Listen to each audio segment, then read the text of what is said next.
Está começando mais um Musicast! Opa, olha aí novamente. Hoje eu vou falar sobre Evangelion. Todo mundo comenta que parece que tem uma aura cult maluca nele, um monte de gente que não entendeu nada dele, um monte de gente entendeu muita coisa dele e um monte de gente que não nem assistiu. E eu era um exemplo desse, não tinha assistido há muito tempo. Queria ver também porque eu tinha pego algumas coisas de lore do mundo, tipo, tem a ver com a mitologia cristã, tem a ver com não sei o que. Cara, o que é o japonês tentando fazer uma história de robô gigante misturando mitologia com simbolismo maluco? Onde ele quer chegar com isso? O que ele fez, entendeu? E alguns spoilers que me contaram que eu fiquei um pouco... O que isso tem a ver com a história? A primeira coisa que eu descobri que não tem nada a ver, eu acho que esse mesmo assim é legal, é a parte que a gente tem que conversar. Mas pra isso eu acho que a gente teria que falar um pouquinho da lore também, então a ideia do vídeo é comentar um pouco do que é o Evangelion, um pouquinho da lore, então você pode pensar que é spoiler, a ideia é ter spoiler no vídeo, mas não é simplesmente dar spoiler, é pra explicar um pouco o contexto, essa mitologia toda complexa que ele cria e como isso não influencia em nada pra você entender qual que é o fechamento da história e qual que foi a interpretação que eu tive, pelo menos pro Evangelion.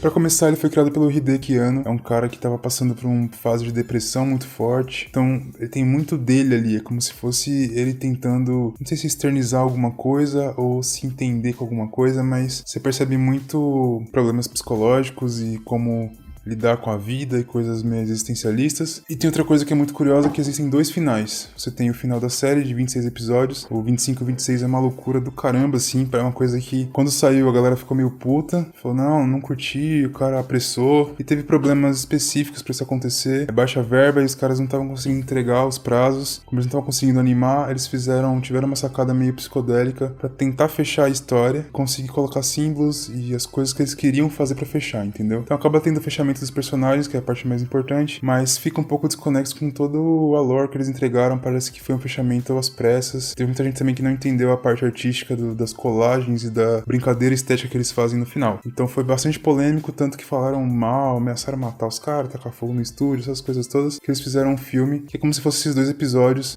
mega produzido e etc, e recontando o final. Chama The End of Evangelion, e muita gente considera como o final verdadeiro. Eu acho que os finais acabam se complementando, eles fecham uma coisa bem parecida no final das contas, só que cada um te traz uma experiência diferente e eu acho que vale muito a pena você assistir ambos, assim. そのうちエヴァがなければ何もできなくなるのよ。私みたいに。 A sinopse básica, você tem seres que são chamados de anjos, aconteceu alguma coisa que eles chamam de segundo impacto, o mundo tá numa coisa meio pós-apocalíptica, estão vindo esses anjos que você não entende muito bem o que são, a não ser que sejam monstros. São monstros gigantes que estão aparecendo na Terra para atacar o Japão especificamente, com o mega tecnológico ali, que é a base em que eles têm os Evas, que seriam esses robôs que servem para proteger a humanidade. Só que aí você descobre que para pilotar esses robôs tem que ser uma criança. É uma coisa que ficou bem explorada, não sei se necessariamente começou essa ideia com o Evangelion, que é a ideia de você ter que ter uma conexão das ondas mentais, não sei o que, com o robô. E eles descobrem que uma pessoa que consegue fazer isso é o Shinji, e o pai dele é meio como se fosse o dono da parada toda, só que eles são totalmente desconexos, às vezes mal se falam, o pai dele parece que odeia o filho, e o filho fica um pouco relutante em tentar entrar, porque ele é um cara bem deprimido, mas ele acaba entrando e começa a desenrolar a história. Então agora deixa eu falar de spoiler, porque eu vou falar da lore, e depois eu quero falar do final, dos personagens, do final dos arcos. Então se você não viu ainda, entender um pouquinho do que se trata e tá interessado já e não quer ouvir spoilers, vai lá assistir primeiro, tá no Netflix. Você assiste rapidão, assisti praticamente em um dia. Depois eu fiquei bastante tempo, maturar tudo e conseguir fazer essa pauta aqui, mas você consegue consumir rápido e é bastante impactante.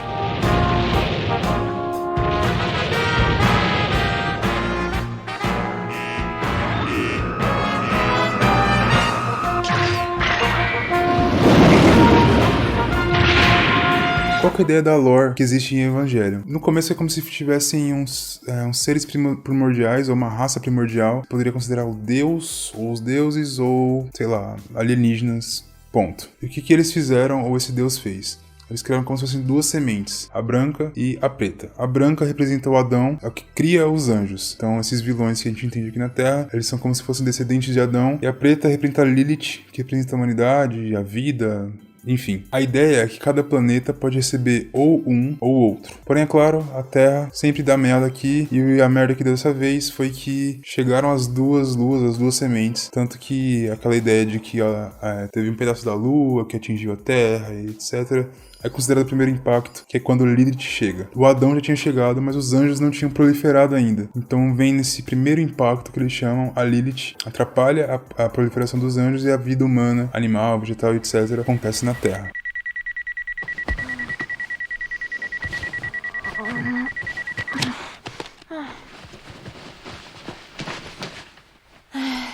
Como isso se dá, né? A Lilith, ela aprisiona Adão com uma lança lá bizarra, tem essa lança também no desenho, e ela libera esse, eu acho que é LCL, se não me engano, como se fosse o líquido primordial da vida. Tendo esse background que, só pra você ficar bem ciente, tá? Não conta isso na série, muito menos no filme. Mas só pra você entender da onde eles partem, qual que é a regra do jogo. Aí a gente pula pra 2000, ainda antes de começar a série animada. Você tem a Expedição Katsuragi, que é uma expedição que saiu do Japão e foi até a Antártida pra ter contato com Adão. O Adão que estava aprisionado estava lá. Só que esse contato, esse experimento deu ruim e é aí que acontece o segundo impacto. Eles falam que foi um meteoro que caiu, como se fosse o segundo meteoro, que causou várias coisas, mudanças na Terra, climática, etc. Mas a gente acaba sabendo que não é isso que aconteceu. O que aconteceu foi porque eles encontraram essa parada, tentaram fazer experimentos e aconteceu essa merda. Começaram a vir os anjos a partir daí. Depois do segundo impacto, esse Adão ele acaba virando um embrião. E eles utilizam isso para criar os Evas. Olha o spoilerzinho aí. O pai do Shinji, ele junta uma galerinha, eles utilizam desse embrião para criar os evangelhos. Então todos os evangelhos que a gente vê na série, eles são clones de Adão. Foi esse o ponto, o spoiler que eu tomei, entre aspas, que me motivou. Porque você fala, robôs gigantes, tem crianças que pilotam esses robôs, é uma coisa que hoje em dia já é até clichê. Só que a ideia de que o robô ele não é necessariamente um robô, e sim um cara gigante, que você controla ele através de ondas psíquicas, então ele é um cara que sente dor, que sofre. Quando você vê o anime, te dá um choque, porque você tem um robô lutando e ele toma dano e começa a sair sangue dele. Você fala, que merda é essa? Não faz muito sentido. Eu acho que esse foi o spoiler que me motivou. Falei, cara, a mitologia, ela tem uma coisa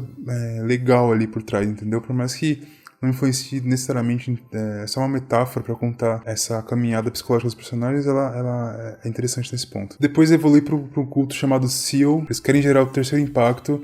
Eles têm em mãos o manuscrito do Mar Morto, que é uma parada real, existe isso, a galera encontrou esses manuscritos do Mar Morto, mas segundo essa parada, esses manuscritos eles meio que contam essa história pregressa aí, esse lore que eu contei, e falam do futuro, quais são os anjos que vão vir, uma coisa meio premonitória, e eles acreditam que se eles seguirem esses manuscritos, eles vão conseguir chegar na instrumentalização humana, que seria quebrar a barreira do indivíduo, todo mundo seria uma consciência coletiva. Se você entender completamente o outro, você nunca vai entrar em conflito com ele, sem conflito existe a paz. Seria basicamente essa ideia. Você percebe que quem tá trabalhando junto com o pai do Shinji é a mãe do Shinji, aparentemente ela trabalha ela é uma cientista, alguma coisa assim. Ela tá nessa brisa de tentar entender os Evas e brincando de forma experimental, né, tentando entender essa parada. Ela faz um experimento no Eva 1, em que ela meio que se dissolve e se torna um só com o Eva. Então, de certa forma, ela consegue fazer essa quebra. Não é à toa que o filho dela consegue tão facilmente controlar esse robô, porque ele tem uma conexão,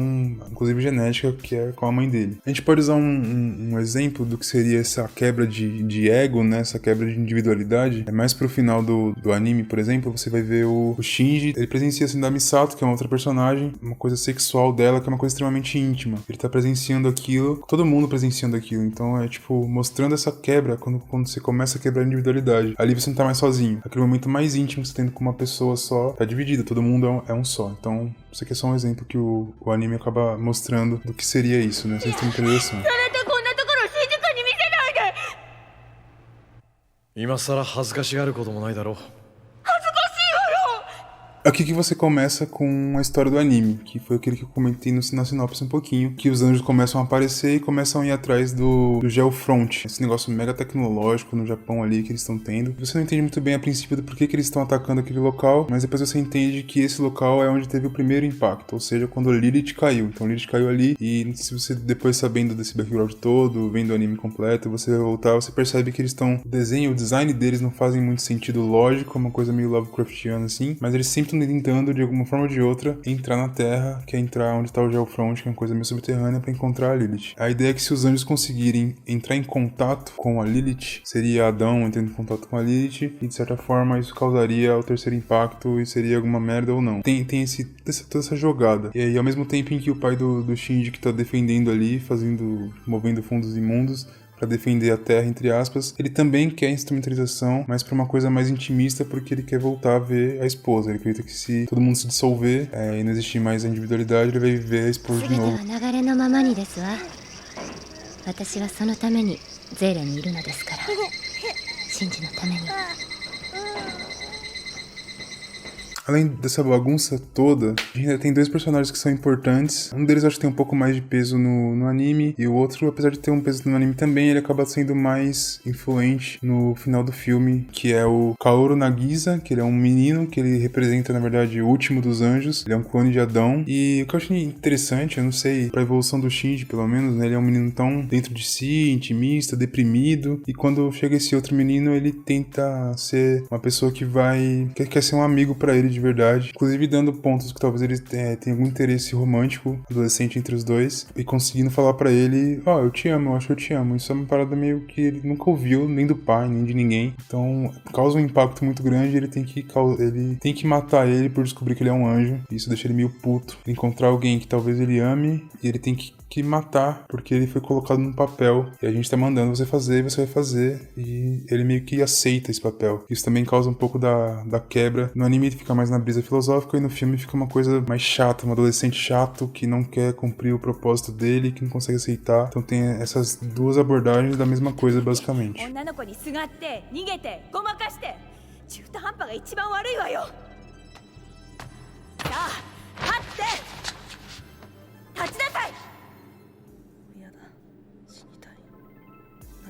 Tem a Rei Ayanami, que seria a alma, representaria, né, aquela alma de Lilith ali. E ela acaba tendo um papel importante também, porque ela tem, apesar de ter a Lilith, tem ela. Tanto que no filme eles usam uma outra abordagem, que seria o próprio pai do Shinji tentando conectar Adão com Lilith, não através da própria Lilith, mas sim da Rei Ayanami. E ela meio que fala que não, e vira um pouco gigante.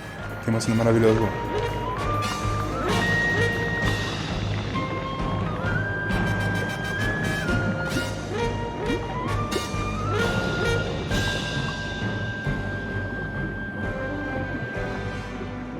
E aí a gente chega no final do anime. Nesses dois últimos episódios da série, em que eles colocam toda a psicodelia ali, é justamente, aconteceu o terceiro impacto, não vou mostrar nada, eu vou começar a mostrar um monte de colagem do Shinji descobrindo quem ele é. O nome de um dos episódios é o Dilema do Ouriço. Acho que foi o Schopenhauer que falou, que é o dilema de o ouriço, qual que é a parada dele. No frio, ele morre se ele estiver sozinho. Então ele precisa se aproximar de alguém para se aquecer. Só que se ele se aproxima demais, por ter espinhos, ele machuca os outros e se machuca. Esse dilema, eu não sei o quão biologicamente isso faz sentido, mas ainda assim, para a gente pensar como metáfora, é interessante. E se você parar pensar, o poder dos Evas é justamente o campo AT, como se fosse um campo de força maluco. Você pode parar pensar que é como se fosse o espinho do ouriço. É o campo AT, que todo mundo tem um pouco desse campo. Se a gente fizer a instrumentalização humana, a gente quebra o campo AT de todo mundo. Ninguém mais vai ter isso, vai se aproximar de forma geral. E com o terceiro impacto que tá acontecendo é que o Shinji vai ter que parar. E aí? Você vai quebrar o seu campo AT, ou você vai entender a sua individualidade, não vai aceitar a quebra, por exemplo? Eu acho que no anime, no final, fica um pouco difícil de você entender isso. Ele fala que ele entende quem ele é, ele se aceita, aí tem as paredes caem e aparecem todos os personagens batendo palma pra ele. Essa é a parada que acaba, e é isso que você tem. Enquanto você vê no filme, não é bem assim, ele acaba explorando algumas coisas. Tem uma cena no anime, por exemplo, que você vê o Geofront lá, parece que tem sangue e pessoas mortas. Tem explicação do porquê. Enquanto lá não, a Seal decide invadir a parada, então tem uma cena de ação mega legal, você consegue ver uma luta de robôs contra robôs muito pesada e violenta. Ele extrapola bastante na violência, e aí eu acho que tem uma resposta um pouco pros fãs mesmo, porque quando teve esse hate gigante no final da série, o diretor ficou bolado, imaginei que não gostou muito, e ele parece que ele coloca isso aqui na arte dele, no filme ele coloca, então os personagens estão mais amargurados, a parada é mais pesada, a violência extrapola geral, assim, eu não sei, é como se fosse uma resposta pra ele, falando assim, é isso que vocês queriam? Se vocês queriam, eu vou dar um pouquinho pra vocês aqui, pra vocês verem como é que é. Inclusive na parte que psicodélica que também tem no filme. Tem frases que foram escritas por pessoas ameaçando ele, ameaçando o estúdio. E ele coloca lá, fazendo parte dessa instrumentalização humana e tal, o que eu achei poético, no mínimo.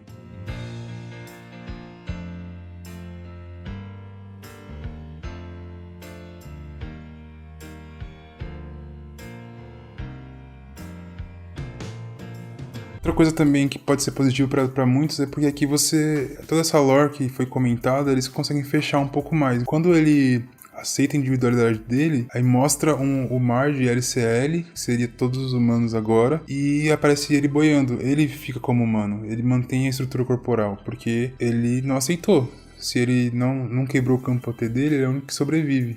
Ele e a Asuka que ficou dentro do Eva. Então é como se fosse, sei lá, ela tivesse sido resguardada. Eu vi algumas interpretações de que ela poderia ser como se fosse uma Arca de Noé. Quando tem os dois vivos ali, sei lá, seria Adão e Eva de novo? Ou Adão e Lilith? Não sei, mas aí talvez venha o Neogênesis. Você tem um novo Gênesis a partir desses dois. Talvez seja essa a ideia que o desenho traz e finaliza.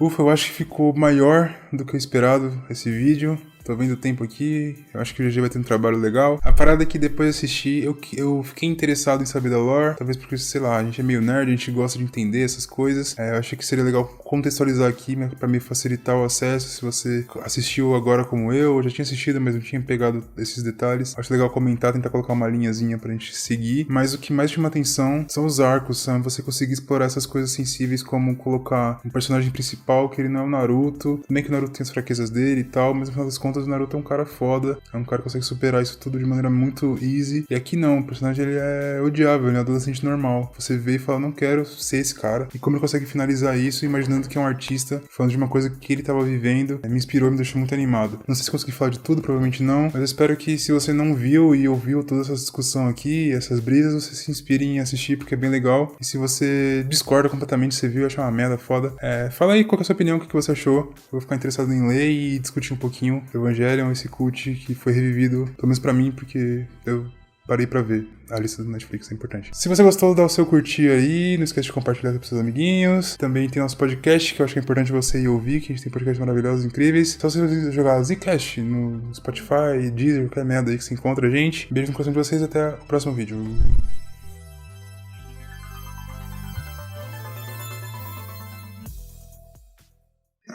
Você deu um susto na Carrie. Tadinha. Você tem? Ó, Ah, meu Deus.